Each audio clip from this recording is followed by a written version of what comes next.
Good evening everyone and welcome to Guild Wars 2 Daily. The footage in the background for today is a jumping puzzle since it's Monday and we're in Fireheart's Rise. This is going to be a really cool jumping puzzle to see, I'm hoping anyway, because as Mike mentioned to me when we were filming it recently for the last few jumping puzzles, it would look really cool to see a ton of people jumping across that. So I thought I would film it while I can. So that's what we're doing for today, and if you'd like to join in for future videos, you can follow me on Twitter and I'll be announcing when and where we do that in the future, Mondays through Fridays. So on Friday I put out Guild Wars 2 Daily, and the moment I'd finished rendering the video just as I was uploading, what did ArenaNet do?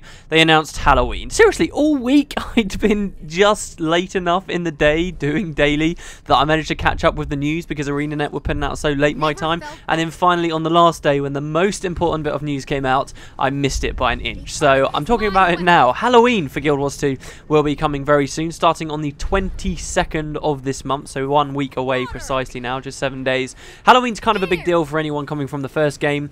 ArenaNet have always done the festival events really well, in my opinion. I've always very much enjoyed the way they did them. And Halloween in particular, I believe, I'm not going to trip over my own words here, was the first event to ever be held in Guild Wars 1. And yes, the bar may have been lower back then for what makes a really good festival, but it felt incredible to have been there at the early one. It's something people always look back very fondly on. But after that first event, though, ArenaNet didn't brush their hands and say, no, that's it, we've got our Halloween event. They always, every year, added more and more stuff. And indeed, Halloween wasn't the only thing that they celebrated in Tyria. They celebrated Christmas and many other different festivals as well, depending on what continent you were on. So, really, really cool, and I think a lot of us have been looking forward to it for Guild Wars 2. They've named it kind of, I guess they're using this as their flagship first big update to Guild Wars 2 sort of thing, kind of thing that they're going with.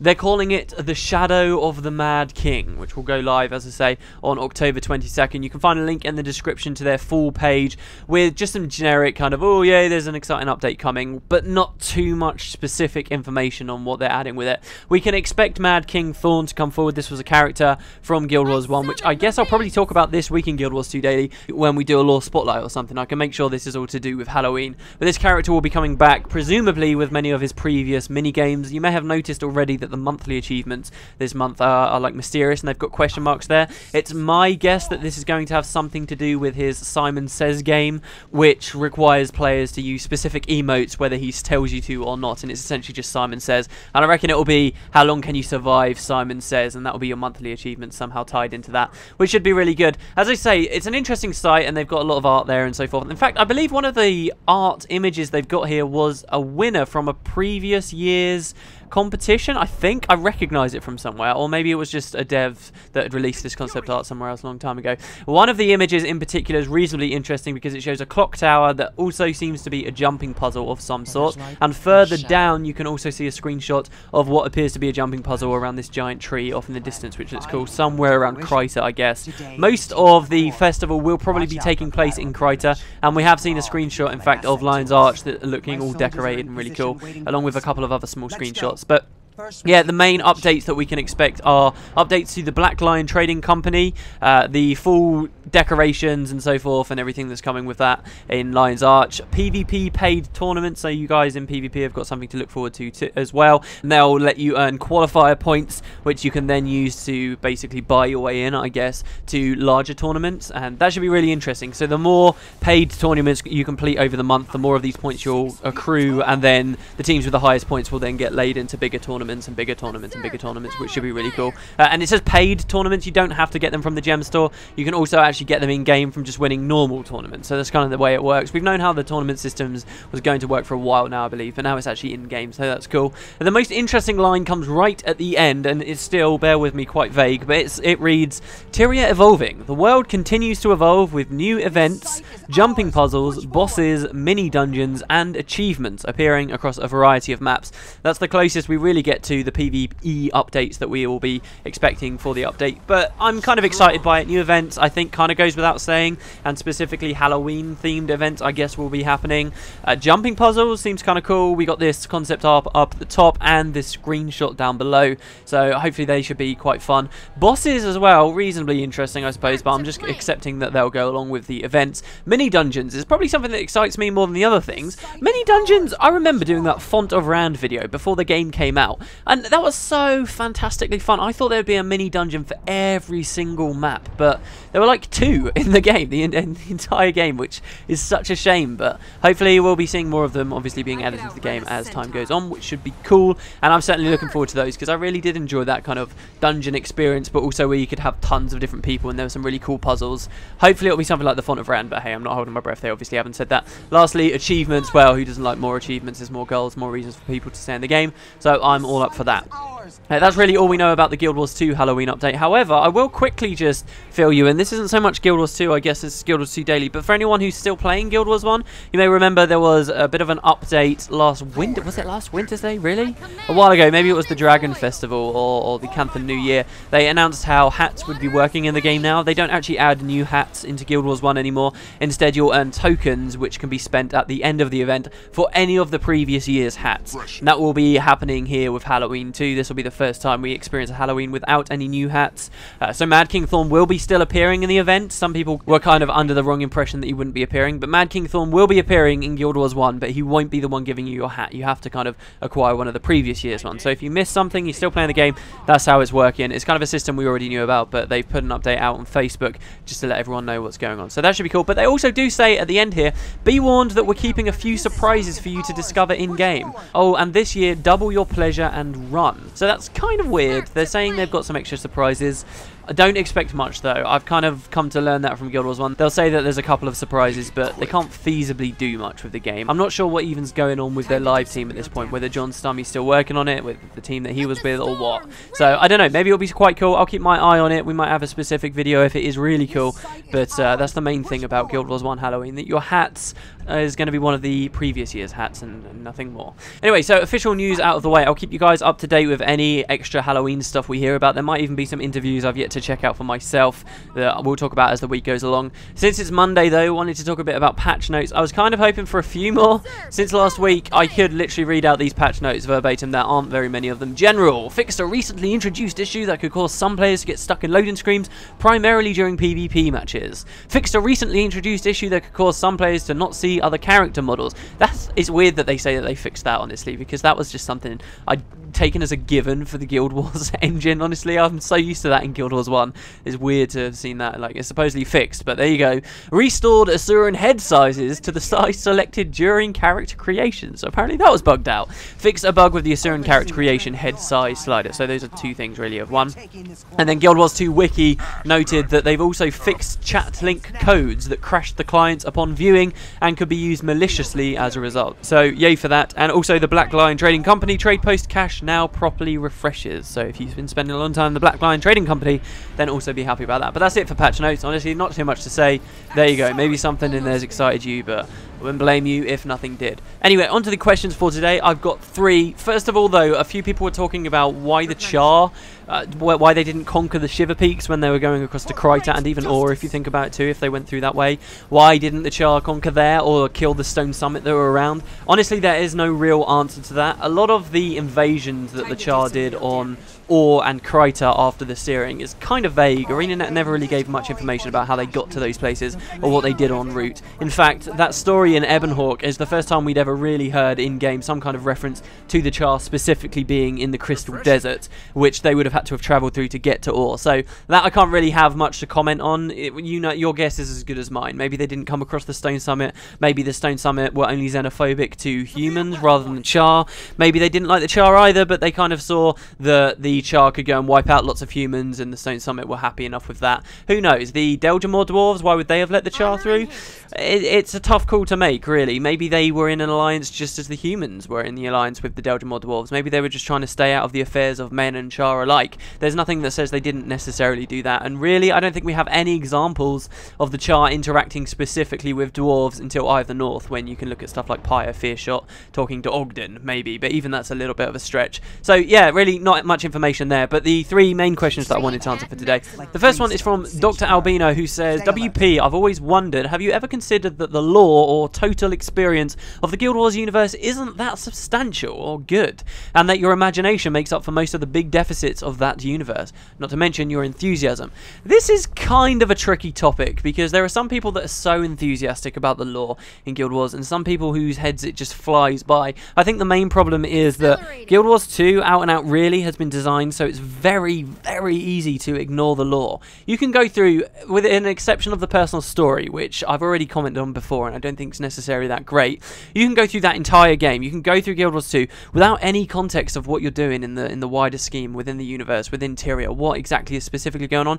You don't need to have any idea, and it was designed that way. This isn't necessarily a fault on the developers' part. They decided that they wanted to go for this. They saw MMOs, they saw that most players skipped the walls of text, and they said, well, that's clearly because MMO players don't like story. To an extent, they said that, because they've turned around and said, well, we'll make sure you don't really have to experience any of that. I think that ArenaNet put a little bit too much stock into the idea that heavy voice acting could carry them through. Like, they could specifically design the heart system and the event system to have less dialogue and to be playable without having to click through walls of text, hoping that then if they could put a lot of voice acting in there, people would get the same amount of experience. They wouldn't have to be reading walls of text, but they'd still be getting context of the wider world and experiencing and becoming enthused in the universe through voice acting. But in the end, the voice acting was maybe a little bit too sporadic, or it wasn't used. It's particularly with hearts. You can do a heart without hearing any voice acting whatsoever. You'll see early on in the game that you can hear the heart vendors saying things, oh, please help my field, oh, please do this, please do that. But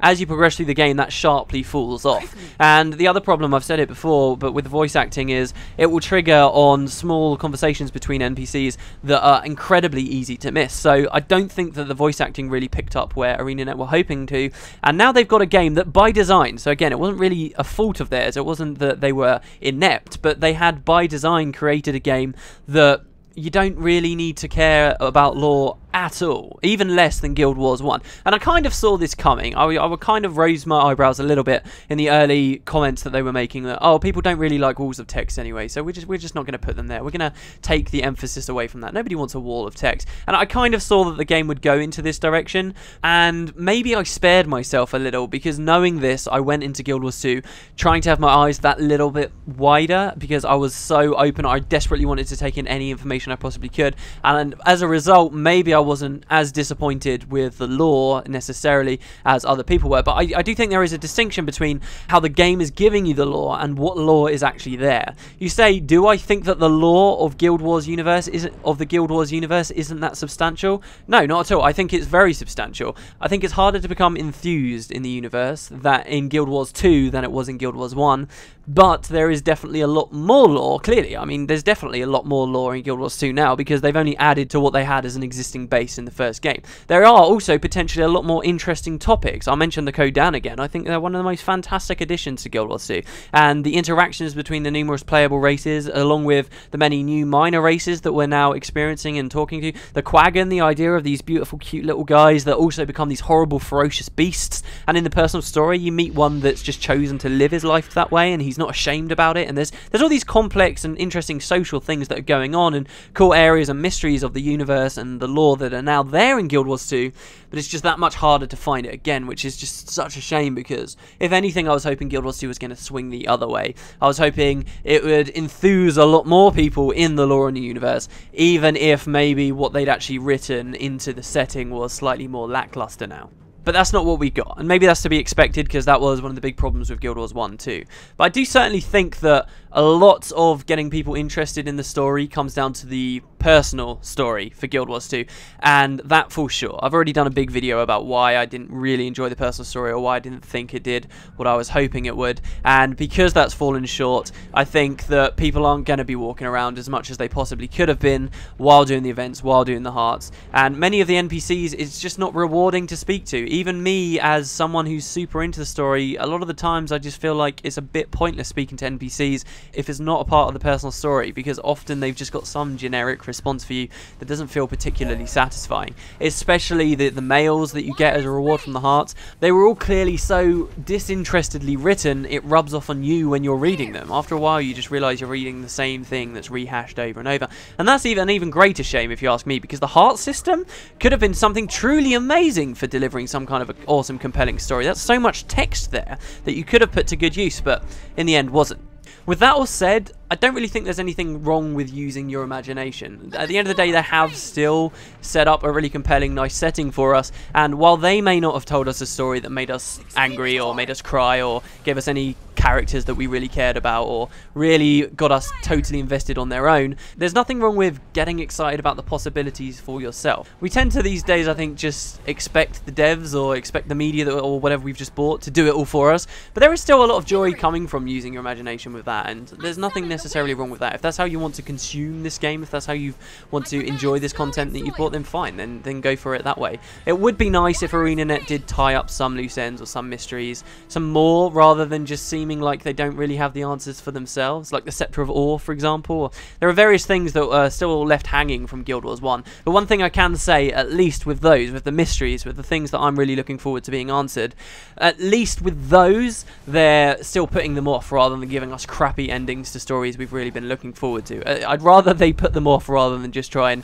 quickly think up some crappy answer and then be done with it. I know that, for example, the Scepter of Ore, I don't think that story's actually been concluded for Guild Wars 2, has it? It might be brought up in one of the explorable paths of Arar, but I'm not sure. All I know is that there's a point of interest to do with the wreck of Olivia's ship in Arar, which is really exciting. I don't know whether they've taken it any further than that, because I haven't actually done all the paths there yet, but yeah, so that's kind of my answer to that question. A long one, but I think it's a big topic, really.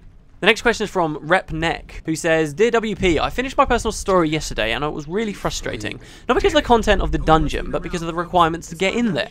It took me a whole week to enter Arar because all the events you have to do before were either bugged or nobody cares. Do you think it's a good idea to go through such a torment just to get your personal story done? And I fear it will be even harder after future add-ons where most people probably won't hang out in Ore anymore. It's a good point and it's a little bit worrying. Well, first of all, one thing I would say is finishing Arar isn't necessarily finishing your personal story. Your personal story is distinctly finished before Arar. ArenaNet were a little bit stupid here, I think, because you can tell that once you beat the eye at the end of the game, that's kind of it. You even have like this semi, oh, this is a celebration thing back at Fort Trinity. That's kind of the end of the personal story. But stupidly, ArenaNet, even though you've finished your personal story there, the bit that is personal to you, that you can do solo, even though you finished that, they don't take that green star off of the top right of your HUD. And that was a bad decision to make, because people the entire way through the game have been conditioned to think, this means my personal story, this means my personal story, this means my personal story. So they finish the personal story, don't quite recognise that it is the end of the personal story, and then think, oh, now I have to do this dungeon right at the end. My guild leader didn't even realise it was a dungeon when he first went in there. He just thought, oh, this is a continuation of the personal story. And that isn't translated properly to people. It's a stupid idea for them to have done, because now that they've ended the personal story, so to speak, with a dungeon, they may as well have just integrated all of the dungeons into the personal story in the first place. Because now we have this horrible situation where people do their entire personal story to do with Traherne and so forth, and then they get tricked into going right to the end of the dungeon with all these other characters that they've potentially not experienced any of the story of up until that point, because they hadn't done any dungeons and they weren't sure what they were getting themselves in for. So you get people skipping through all of the dungeon stories and then wondering why they weren't quite invested or interested as the story finishes. It's ridiculous. And the reason why originally they didn't integrate the dungeons into the personal story is because the personal story was supposed to be personal. It was something you could do solo, so it didn't make any sense to force people to go through the dungeons. But now, because of that stupid green star, and that's all it is, a simple oversight of that green star in the top right hand corner, everyone now has finished their personal story, so to speak, through a dungeon. It just doesn't make any sense, and it irritates me still that it's kind of there. They should have just taken the green star away, but made it clear to people that there were still the dungeons to do, which at the end of the day they could have seen anyway, because the next time they press M when they think, what do I do next, they press M and see all of the dungeon icons all over everywhere and go, oh yeah, I remember those, I'll go do those, and probably I'll go do those in order too. In any case, that's slightly by the by. That's one thing that I didn't really like about the end of the personal story. But your main question about getting into the Arar dungeon after doing events and it being a hassle. actually, I think this was really good, the way that they did this. You say, oh, well, they were bugged. Well, bugs, really, I don't really think there's any point talking about them, because bugs are going to get fixed. Yes, games launch and they're buggy. Guild Wars 2 is a game that is probably not more buggy than other games at their launch, but the bugs with Guild Wars 2 are severe and very annoying. If skill points bugged out, then that's seriously going to piss you off. If an event is bugged that's stopping you from finishing your so-called personal story, then yeah, that's going to annoy you. But the bugs are there and they'll get fixed eventually. I don't fault any design decisions there. But this idea, actually, of going through the personal story, completing the personal story, which is one of the core pillars of PvE gameplay in Guild Wars 2, and then having to push a meta event chain, which is another core pillar of Guild Wars 2, the event system, then pushing that to enter a dungeon, which is the other pillar of PvE content, to finish everything up. I think it's really cool. The way they blend together all three different types, that's really nice. I very much enjoy that. I do think there's going to be a problem, though, when we get a few months down the line and there are less and less people around, because people are quitting the game, they're not playing it, or they're waiting for expansions. And when expansions come out, player density is going to drop even more, because presumably it's going to add new areas we can travel to, and that's going to spread out the server population even further. These are going to be big problems for Guild Wars 2. Other MMOs, okay, it's not too bad. You can still go over to your quest NPC, pick it up, and go kill whatever enemies are picking daisies on a field, and you'll be fine. But when we talk about Guild Wars 2, and in particular group events, of which many of the events in OR are, that's going to cause some problems. I'm already seeing issues with player density in early zones. That's going to become a serious problem. Guild Wars 2 is weird because its business model is encouraging people to just play the game, finish it, and then put it down until there's some new content, while the way it works seriously relies on a lot of people being around. They put so much effort into this game to allow people to actually be truly sociable and not get annoyed whenever you see other players, as you so frequently do in other MMOs. But now they're going to have this weird problem where if their game population drops to a certain point, there are going to be certain areas that you just can't do. If no one's around the Blaze Ridge Steps, how are you going to kill the Shatterer? Yes, these events are supposed to scale, but the group events are supposed to scale to a point, and it will require you to have other people around to finish. Sometimes it will just be like a flat wall. You won't be able to kill something unless you have some kind of backup. Obviously, we're talking extremes here. It's going to be a very long time before the game is so empty you won't find anyone else around for miles and hours and hours and hours, but it will eventually happen, and I'm curious how they'll fix things. I think they'll probably do either one of two things. They'll make OR easier, so that, and by extension all group events in early game areas where there's not high player population, they'll make that all easier so you can do it alone, or they're going to have to create some kind of new mechanic that encourages people to go back through content. And that's something that should be naturally happening. People should be playing ults. When I look at Guild Wars 2 and the things that they've done with the game, it seems really friendly to making alternate characters. There's so much that can change for your personal story, and your race has a nice effect, at least aesthetically, and on certain skills, and profession has a huge difference. The professions are so distinct in this game compared to many other games that you'd expect a lot of people to be running a lot of ults, but I'm not really seeing that with Guild Wars 2. I think that's one of the reasons why a lot of these early areas feel so much more empty right now.